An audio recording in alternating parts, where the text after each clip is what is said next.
नमस्कार, मैं हूं निकिता शर्मा। आप देख रहे हैं सुजस समाचार। खास बुलेटिन 41 जिले 41 खबर में आपको अपने जिले से जुड़ी तमाम छोटी और बड़ी खबरें देखने को मिलेंगी, जिनका सीधा सरोकार आपसे और आपकी सरकार से है।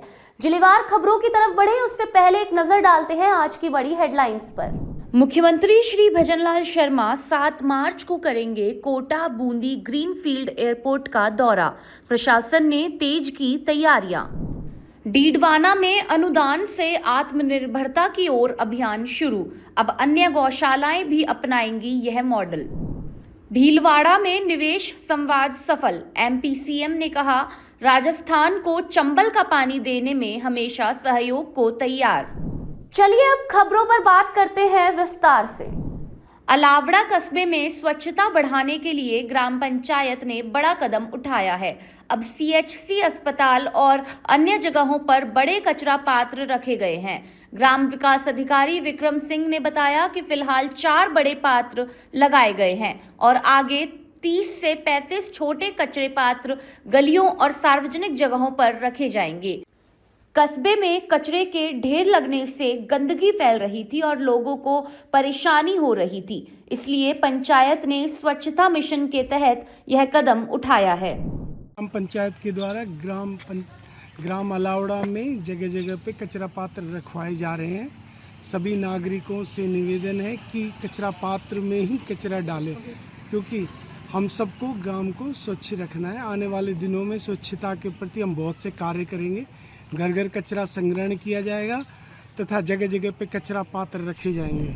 सरकार के निर्देशन में रेलवे सुरक्षा तंत्र पूरी संवेदनशीलता और जिम्मेदारी के साथ यात्रियों की सेवा और सुरक्षा के लिए प्रतिबद्ध है। इसी के तहत 25 फरवरी को यात्री कपिल देव अपनी माता शांति देवी के साथ डीग से बाड़मेर की यात्रा कर रहे थे। यात्रा के दौरान लूनी स्टेशन पार करने के बाद उन्हें अपने बैग के खो जाने की जानकारी मिली। उन्होंने तुरंत रेलवे की हेल्पलाइन 139 पर शिकायत दर्ज कराई और बाड़मेर पहुंचते ही जीआरपी को विस्तृत सूचना दी। मामले को गंभीरता से लेते हुए बाड़मेर जीआरपी ने तुरंत लूनी जीआरपी को सूचना प्रेषित की। तत्परता और उत्कृष्ट समन्वय का परिचय देते हुए टीम ने यार्ड में सघन तलाशी अभियान चलाया। इस दौरान गैंगमैन श्यामलाल को बैग मिला। जांच करने पर बैग में रखी सोने की अंगूठी, मंगलसूत्र सहित अन्य कीमती सामान सुरक्षित पाए गए। आज जीआरपी चौकी में सूचना मिली। सुबह करीबन 6:10 पे बाड़मेर थाने से मेरे पास फोन आया, कहा कि कपिल देव उम्र 30 साल, जाति जाट, गांधीपुरा, सेवनगर, भरतपुर। उन्होंने बताया कि मेरा एक बैग था, मदर बीमार है और इधर उधर कहीं गुम हो गया, मिल नहीं रहा है। फिर रेल मदद मिली थी, रेल मदद की भी सहायता से इधर आरपीएफ के हेड कांस्टेबल राजेश जी व अशोक खोकर व गैंगमैन जो वहाँ पे ऑन ड्यूटी श्यामलाल वहाँ पे ड्यूटी पे था, नाइट पेट्रोलिंग में था। उन्होंने इशारा करके बताया, मैडम इधर बैग वगैरह पड़े हैं, आप आइए। गवाहों के सामने बैग को खोल के देखा तो पता चला कि इसमें सोने के जेवर, जिनकी करीबन कीमत 9 से 10 लाख रुपए है। और हमारे सिपाही राजेश जी व अशोक खोकर और श्याम जी, इन तीनों ने बढ़िया काम किया, अच्छा काम किया। जो सारा सामान वहाँ पे तलाश में मिल गया और परिवादी को बुला के उनको सारे सामान की शिनाख्त कराई। सारा सामान संपूर्ण मिल गया और जीआरपी का भी अच्छा काम किया। और गैंगमैन ने उन्होंने अपनी ईमानदारी दिखाते हुए बैग को बताया, भाई ये बैग है। जीआरपी और आरपीएफ के सामने लाके बताया, भाई ये बैग है, आप चेक करो मैम इसमें क्या है। गाँव के सामने चेक करने पर पता चला। उदयपुर में वन विभाग ने पंच गौरव योजना के तहत अलसीगढ़ गांव में जागरूकता कार्यक्रम आयोजित किया। इस कार्यक्रम में ग्रामीण, स्थानीय निवासी, ग्राम वन सुरक्षा समिति के सदस्य और स्कूल के बच्चे उत्साह के साथ शामिल हुए। कार्यक्रम में महुआ और सीताफल के उपयोग और महत्व के बारे में जानकारी दी गई। विशेषज्ञों ने बताया कि महुआ एक बहुउपयोगी पेड़ है। इसके फूल, फल, बीज, पत्ते, छाल और लकड़ी सभी काम आते हैं। महुआ के फूलों से लड्डू, पेड़ा और चटनी जैसे व्यंजन बनाए जाते हैं, जो दक्षिणी राजस्थान में सामाजिक और आर्थिक रूप से महत्वपूर्ण है। डीडवाना जिले में पशुपालन विभाग ने अनुदान से आत्मनिर्भरता की ओर नाम से एक अभियान शुरू किया है। इसका मकसद गौशालाओं को केवल सरकारी मदद पर निर्भर न रखकर खुद कमाई के साधन तैयार करने के लिए प्रेरित करना है। हिरानी गांव की श्री गौपाला गौ सेवा समिति इस दिशा में एक अच्छा उदाहरण बनकर सामने आई है। यहाँ पशुपालन विभाग ने एक कार्यशाला आयोजित की, जिसमें नावा कुचामन क्षेत्र के गौशाला संचालकों और धर्मगुरुओं को बुलाया गया। कार्यशाला में आए अन्य संचालकों ने भी इस मॉडल की सराहना की और इसे अपनाने की इच्छा जताई। धर्मगुरुओं ने भी कहा कि गौ सेवा के साथ आर्थिक मजबूती जरूरी है, ताकि गौशालाएं लंबे समय तक अच्छी तरह चल सके। काफ़ी समय से हम लोग ऐसा विचार कर रहे हैं कि क्षेत्र की जितनी भी गौशालाएं हैं उनका ऐसी गौशालाओं पर भ्रमण करवाया जाए जो अपने इस आत्मनिर्भरता की तरफ एक अच्छा उत्कृष्ट कार्य कर रही है। तो हमने आज के दिन इस ईरानी गौशाला को सिलेक्ट किया है और यहाँ जो प्रतिदिन 700 से 800 लीटर दूध उत्पादन हो रहा है गायों का, और उसका इन्होंने एक अनूठा उदाहरण पेश करते हुए सारी जो दूध उत्पादन है उसका मिठाइयों के रूप में काम में लेते हुए इसको, तो लोगों को हम चाहेंगे जो गौशाला संचालक आज बता रहे हैं सब इस गौशाला का निरीक्षण करें, भ्रमण करें और उसके बाद में जो अपने यहाँ जो संभव प्रयास हो सके उनको वो अपनाएं। सभी गौशालाओं को यही निवेदन है मेरा कि गाय अपने पैरों पर खड़ी हो। इसमें सबसे पहले तो दूध का है, जैसे और कई गोकास्ट है उसका उत्पादन करना चाहिए।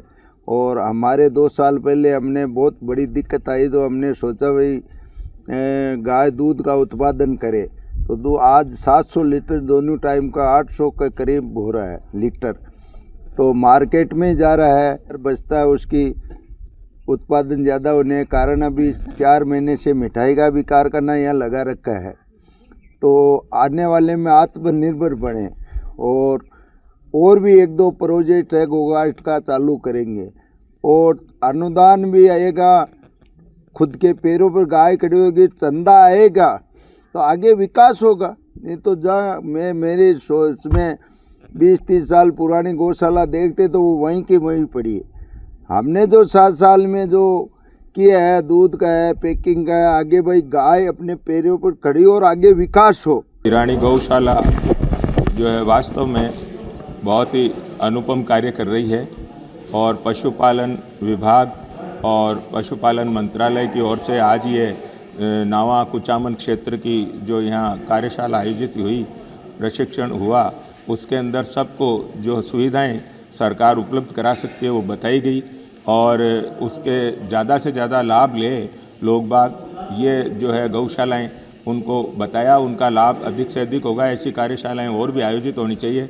हिरानी गौशाला में उपलब्धियां हैं हमको देखने को मिली, ये जैसे कि गाय के दूध को इन्होंने उचित प्रयोग करके ये कारखाना लगाया है, तो ये सबके लिए प्रेरणा का स्रोत है। हिरानी गौशाला में सभी लोग आए, सभी नावा और कुचामन तहसील के जितने गौपालक हैं वो सभी लोग आए। उनसे विशेष निवेदन है कि इस गौशाला को देख करके हम सबको ये एक उदाहरण पेश करना चाहिए अपनी अपनी गौशालाओं में जाकर के कि हम सभी जब तक गौ माता आत्मनिर्भर नहीं होगी, जब तक गौ माता अपने पैरों पर खड़ी नहीं होगी, तब तक गौ माता की अच्छी सेवा नहीं हो सकती है। इसलिए हम सब लोग मिलकर के अपनी अपनी गौशालाओं में जाकर के ये उदाहरण पेश करें कि गौ माता को अपने पैरों पर ही खड़ा करना है और गौशाला आत्मनिर्भर बने। इसलिए ऐसा प्रयास हम सबका रहेगा तो ज़्यादा से ज़्यादा गौ माता की सेवा हो पाएगी। जय गौ माता, जय गोपाल। जितनी भी चीज़ है यहाँ पे देखो, मिठाई का प्लांट वो तो बहुत अद्भुत चीज़ें है। बाकी एक चीज़ है कैसी सेवा होती है ये देखने के लिए प्रत्येक गौशाला संचालक है उनको यहाँ आना चाहिए, सरवण जी से उनको मिलना चाहिए, गौशाला में विजिट करना चाहिए। तो इसीलिए गौशाला गायें खुद अपनी इनकम जनरेट करने लग जाए तो बंद भी हो जाए तो कम से कम अपनी आर्थिक स्थिति तो गौशाला चला सके।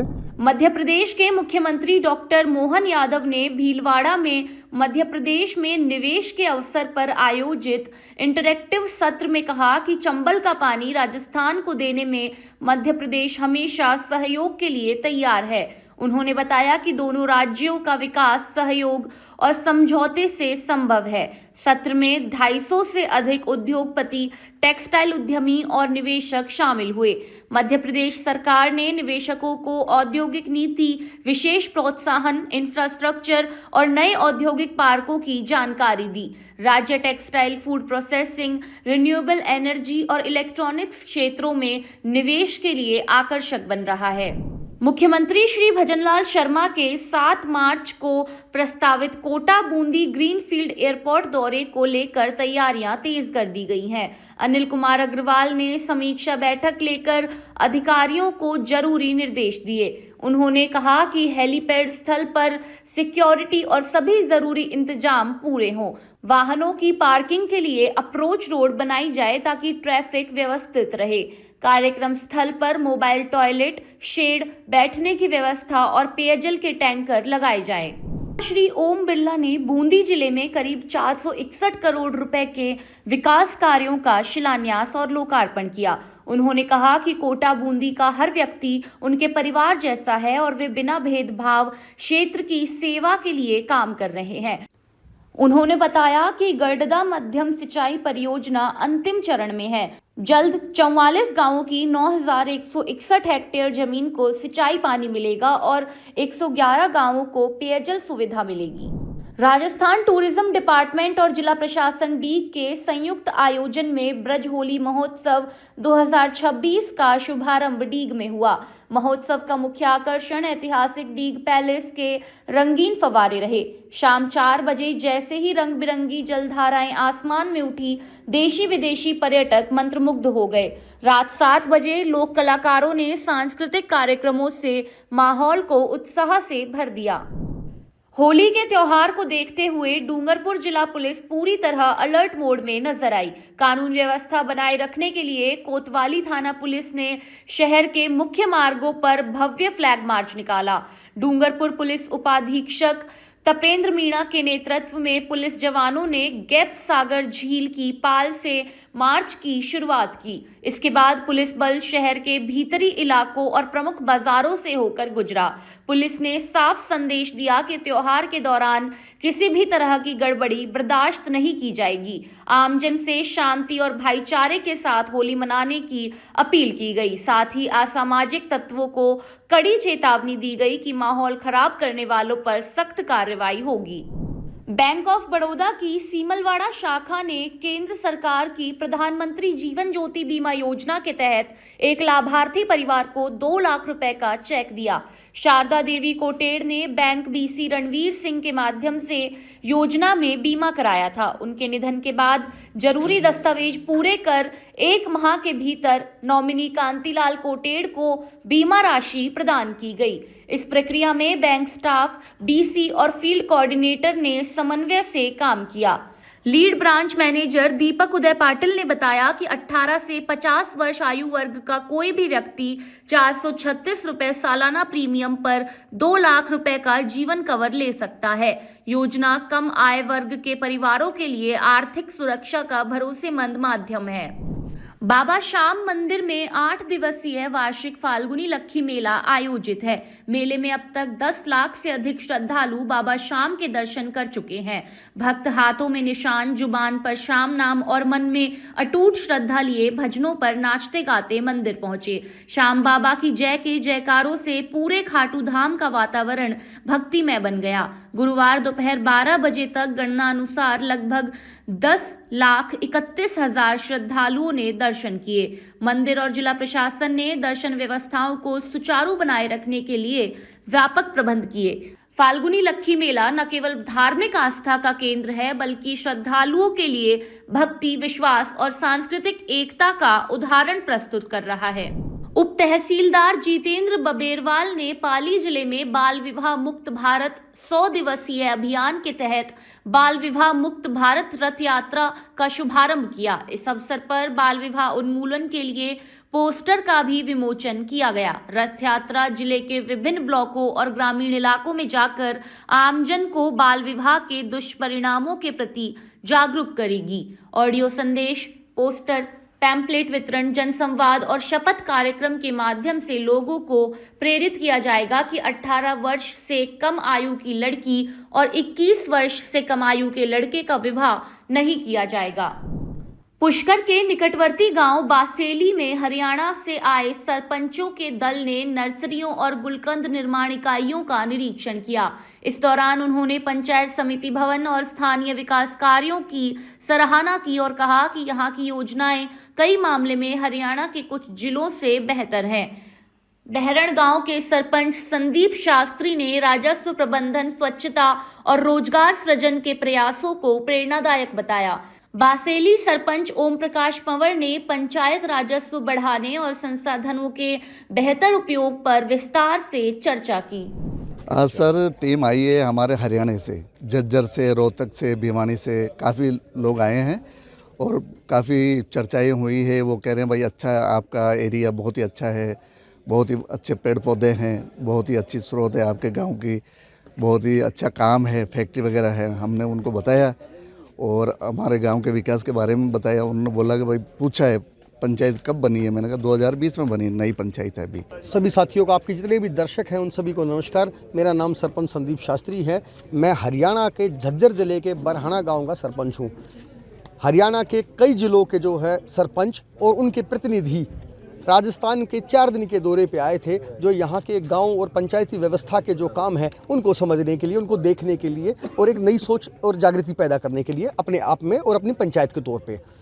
उसी प्रकरण में जो है आज हम यहाँ आए थे। सरपंच साहब से मिलकर बहुत अच्छा लगा। पूरी पंचायत ने हमारा सभी का स्वागत किया और पीछे एक नर्सरी है, नर्सरी दिखाई और पर्यावरण के लिए जो पंचायत काम कर रही है उसको लेकर के जो है हम सब बहुत जो है अभिभूत हैं। मैं सरपंच हूँ गांव बेटवा डिस्ट्रिक्ट रोहतक का और हमारे साथ डिस्ट्रिक्ट रोहतक के, डिस्ट्रिक्ट झज्जर के, यमुनानगर के कई डिस्ट्रिक्टों के सरपंच साहिबान हुए, मेंबर और बीडीसी मेंबर भी कुछ आए हुए हैं। तो हमारे को हरियाणा सरकार की ओर से यहाँ पर भेजा गया कि जो अच्छी पंचायत देखने का कार्य है जो उसके लिए हम यहाँ विजिट के लिए आए हैं। कस्बा भुसावर में एसडीआरएफ की टीम ने आपदा प्रबंधन और बचाव पर विशेष जागरूकता कार्यक्रम आयोजित किया। इसका उद्देश्य विद्यार्थियों को प्राकृतिक और मानव जनित आपदाओं के समय सतर्क रहने, सही निर्णय लेने और प्राथमिक बचाव कार्यों की जानकारी देना था।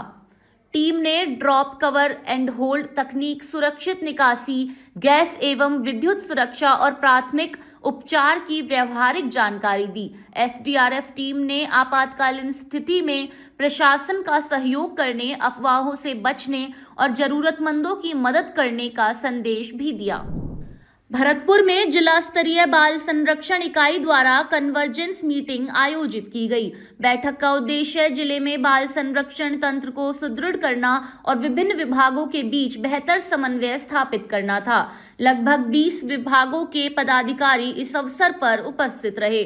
बाल कल्याण समिति अध्यक्ष राजाराम मुंडोली ने कहा कि प्रत्येक बच्चे के अधिकार की सुरक्षा हर नागरिक की जिम्मेदारी है। विद्यालय स्तर, ग्राम पंचायत और ब्लॉक स्तर की बाल संरक्षण समितियों को सक्रिय रखने पर जोर दिया गया। सहायक निदेशक अमित अवस्थी ने परियोजना की सराहना की और समन्वित रिपोर्टिंग पर बल दिया। आज की कार्यशाला जिला बाल संरक्षण इकाई और प्रयत्न संस्थान ने मिलकर के आयोजित की है, जिसका मुख्य उद्देश्य जो नया प्रोजेक्ट कवच परियोजना हमारे द्वारा बच्चों के संरक्षण के क्षेत्र में लागू की जा रही है उसके संबंध में थी। कवच परियोजना के जो महत्वपूर्ण बिंदु हैं, जिसमें कि ग्रास रूट लेवल से और जिला स्तर तक एक ऐसी व्यवस्था बनाई जा रही है जिससे कि बच्चों की जो संबंधित अपराध हैं, घटनाएं हैं या ज़रूरतमंद बच्चे हैं उनकी रिपोर्टिंग की जा सके और रिपोर्टिंग करने के बाद उनको जो उचित मदद है, राहत है, वो प्रदान करी जा सके। जिसके अंदर जो महत्वपूर्ण प्रावधान है, त्रिस्तरीय व्यवस्था का उसमें प्रावधान है। ग्राम पंचायत लेवल पे एक पंचायत डायरी का आज विमोचन किया गया, जिस पंचायत डायरी में हर एक बच्चे के संबंध में जो डिटेल्स हैं वो लिखी जाएंगी और संबंधित अधिकारियों को भेजा जाएगा और उसके बाद रिपोर्टिंग श्रीमान जिला कलेक्टर महोदय की अध्यक्षता में की जाएगी कि क्यों ऐसे बच्चों को राहत प्रदान नहीं की गई है अगर कोई इस तरह की घटना सामने आती है। इसके साथ ही अगर कोई जिले में बच्चों से संबंधित और भी घटनाएं या समस्याएं सामने आती हैं तो जिला कलेक्टर महोदय के माध्यम से उनको राज्य सरकार तक भी पहुँचाया जाएगा। इस तरह से ये जो व्यवस्था है कवच परियोजना की, एक होलिस्टिक समग्र रूप से बच्चों के हितों को ध्यान में रखने के लिए की गई है और आज इन्हीं बिंदुओं पर चर्चा करने के लिए सभी विभागों के साथ एक समन्वय बैठक रखी गई थी। आगामी समय में एक रिव्यू बैठक भी इसके संबंध में आयोजित की जाएगी, जिससे ये सुनिश्चित हो पाएगा कि जिला भरतपुर बच्चों के अपराध के संदर्भ से मुक्त रहे और जो ज़रूरतमंद बच्चे हैं उन तक त्वरित रूप से जो राहत है वो पहुंचाई जा सके। यही इस परियोजना का मुख्य उद्देश्य है। 41 जिले 41 खबर बुलेटिन में आज के लिए इतना ही। फिर मिलेंगे नई खबरों के साथ। तब तक के लिए देखते रहिए सुजस समाचार। हमारे चैनल को लाइक, सब्सक्राइब और शेयर करना ना भूलें। धन्यवाद।